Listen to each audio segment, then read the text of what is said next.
So I think they were reacting to the fact that so-called bilingual schools were offering very poor quality education to their children.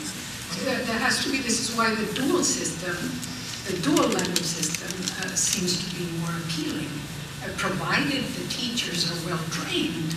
Again, I mean, if you're going to send poor quality teachers to teach Latino kids, then of course parents are going to react against that. So it all boils down, I think, to quality of education. Well, no, but the other thing I think is that you have to find out that there must be 1 or 2 or 3 families that are Spanish speaking that are in your program, and I think they need to open up their home with their neighbors. It's not just going to happen on the school site, and when they see the classrooms are mostly English speaking families, it doesn't look like a place for them. And so what you have to do is that those that are there really have to open up their homes and invite their neighbors and invite their cousins and invite their relatives.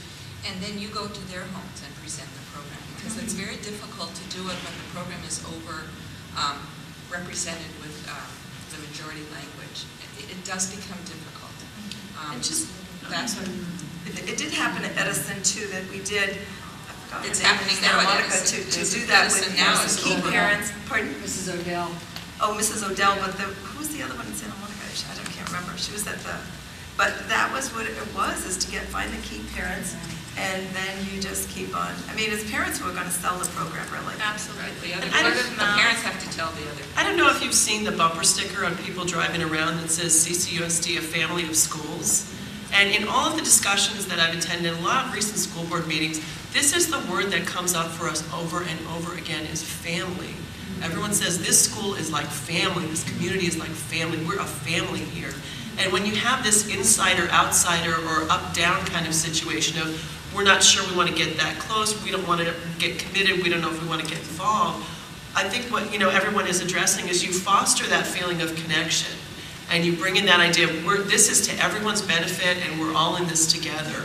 And by just something as simple as having people over for coffee, you can start to plant that seed and just get people a little more comfortable with the notion that language is great, let's have as many of them as we can. And there's a wonderful video out called Speaking in Tongues. Right. It's all in immersion, and there is a Spanish dubbed version and there is a Mandarin dubbed version.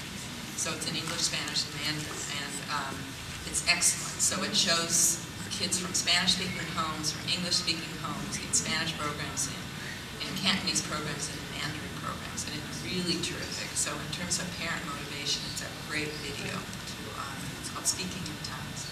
Your parents, I think, are your biggest advocates, and I think if you can get them to kind of talk it up to other parents, that's what I always say. I tell them, we will need students next year, and I don't need to do that so much anymore, but when we first started, they were our biggest advocates, and I mean, I had moms that were out there with flyers. They'd go to parks and hand out flyers, and but more importantly, like she said, it's just kind of letting them know that the difference between the academic and what is spoken at home, and that they're not going to fail in English because they continue in Spanish, because they are so afraid.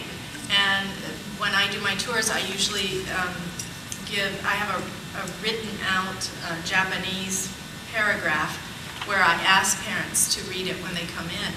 And most of them cannot read Japanese, so when they see that, they're like, oh, they don't want to read it, they're embarrassed. And then they finally read it, and then I say, the reason I'm having you do this is because you transferred your phonetic skills into Japanese, and you sounded great. Phonetically, any Japanese speaker would be able to understand you. The vowels are the same, a, e, o, u, you pronounced it very well.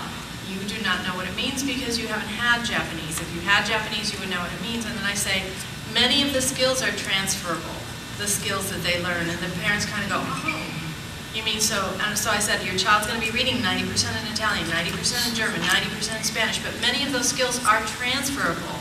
Not all, and then we concentrate on the ones that aren't during the English portion. But many of those skills are transferable, so it's not really being behind, and so we talk about that their children won't fail, but that there is a little bit, they will be at a little disadvantage when it comes to the state test in second grade in many cases, not in all. depending on the situation. So it's all about educating the parents and not making it feel like, for me, I always tell them, it's a gut feeling that you get when you go into a school. And I said, my goal is to give you a gut feeling whether this is right for you or not. It's not that I want you to come here, it's that you need to get that gut feeling because they know their kids the best. But you do need to educate them as to what the program is all about. I think also, stressing that, you're really adding to their education instead of subtracting, because really the child coming in and not going into maybe the dual language program is going to be losing the Spanish and maybe acquiring, but, una persona que habla dos lenguas tiene valor de dos personas. And I think that we need to stress that to those parents that, how valuable they really can be by able to speak two languages. So I think I would go, and yours is a new program, but it will grow. I mean, Edison did, and now there's a waiting list to Edison. It will. Where's your program? So we're going to say thank you to all of our panelists for creating more enthusiasm about immersion and bilingual education, and thank you so much for your experience and wisdom.